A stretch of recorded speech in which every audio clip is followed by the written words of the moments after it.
किसी ने बड़े कमाल की बात कही है कि जो नसीब में है वो चल कर आएगा, कि जो नसीब में है वो चल कर आएगा, जो नहीं है वो आकर भी चला जाएगा। भगवान बुद्ध की कहानियाँ जीवन में सादगी, शांति और आंतरिक संतुलन की शिक्षा देती हैं।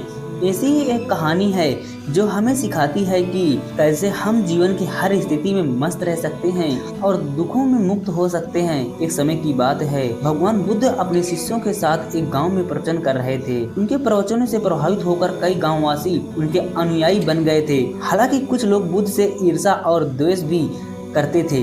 एक दिन एक क्रोधी व्यक्ति बुद्ध जी के पास आया और उन्हें अपशब्द कहने लगा। उसने बुद्ध को खूब गालियां दी, लेकिन बुद्ध शांत और मुस्कुराते रहे। क्रोधी व्यक्ति ने देखा उसकी गालियों का कोई असर बुद्ध पर नहीं हो रहा है, तो वह और भी ज्यादा गुस्से में आ गया और भी अपशब्दों का प्रयोग करने लगा। बुद्ध फिर भी शांत रहे, जैसे उन्हें कुछ सुनाई ही नहीं दे रहा हो। अंत में जब उस व्यक्ति गालियों का अंत हुआ, तब बुद्ध ने धीरे से पूछा, अगर तुम किसी को एक उपहार देना चाहो और वह व्यक्ति उसे स्वीकार ना करे तो वह उपहार किसके पास रहेगा? उस व्यक्ति ने गुस्से से उत्तर दिया, वह उपहार मेरे ही पास रहेगा।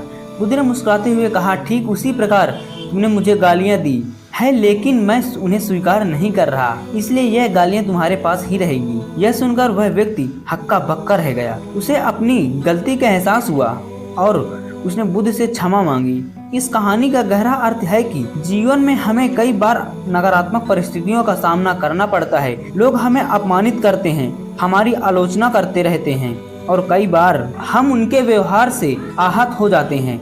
लेकिन अगर हम बुद्ध की तरह मस्त और शांत रहें तो कोई भी बाहरी घटना हमें आंतरिक रूप से प्रभावित नहीं कर सकती। बुद्ध ने यह सिखाया कि हम अपनी प्रतिक्रियाओं के मालिक हैं। बाहरी परिस्थितियों और लोगों के व्यवहार पर हमारा नियंत्रण नहीं है, लेकिन हम किस प्रकार प्रतिक्रिया देते हैं यह पूरी तरह से हमारे हाथ में है। जब हम दूसरों के नकारात्मक शब्दों का या कर्मों को स्वीकार नहीं करते तो हमें प्रभावित नहीं कर सकते। यही आंतरिक शक्ति और सुख का मूल है। ध्यान करने से मन शांत होता है और हम अपने विचारों और भावनाओं को नियंत्रित कर सकते हैं। ध्यान हमें सिखाता है कि कैसे अपने भीतर की शांति को बनाए रखें, चाहे बाहरी दुनिया में कितनी भी उथल पुथल क्यों न हो। जीवन में कुछ भी होता है उसे स्वीकार करना सीखो। अक्सर हम उन चीज़ों का विरोध करते हैं जो हमारी अपेक्षाओं के अनुसार नहीं होती, लेकिन स्वीकृत से हम तनाव मुक्त हो सकते हैं और जीवन को उसकी सच्चाई के साथ स्वीकार कर सकते हैं। अक्सर हम अपने अहंकार के कारण दूसरों की नकारात्मक बातों को व्यक्तिगत रूप से ले लेते हैं।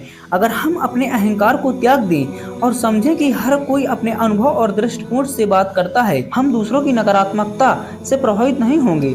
जब लोग हमें आहत करते हैं तो हमें यह समझना चाहिए कि शायद वे स्वयं किसी पीड़ा से गुजर रहे हैं। अगर हम उनके प्रति दयालु और सहानुभूतिपूर्ण दृष्टिकोण रखें तो हम उनके नकारात्मक व्यवहार का सामना शांति और धैर्य से कर सकते हैं। अधिकतर दुख और चिंता अतीत की घटनाओं या भविष्य की संभावनाओं के बारे में सोचने से उत्पन्न होती हैं। अगर हम वर्तमान में जीना सीख लें तो हम जीवन को पूरी तरह से अनुभव कर सकते हैं और अनावश्यक चिंताओं से मुक्त रह सकते हैं।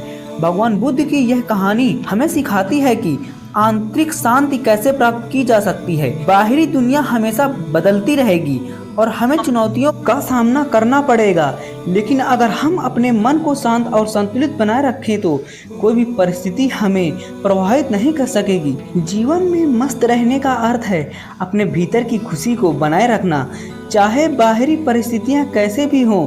यह कहानी हमें यह भी सिखाती है कि दुख और सुख हमारे अपने स्थितियों पर निर्भर करते हैं। अगर हम अपनी प्रतिक्रियाओं को नियंत्रित करना सीख जाएं और हर स्थिति में सकारात्मक दृष्टिकोण बनाएं, तो हम हमेशा मस्त रह सकते हैं।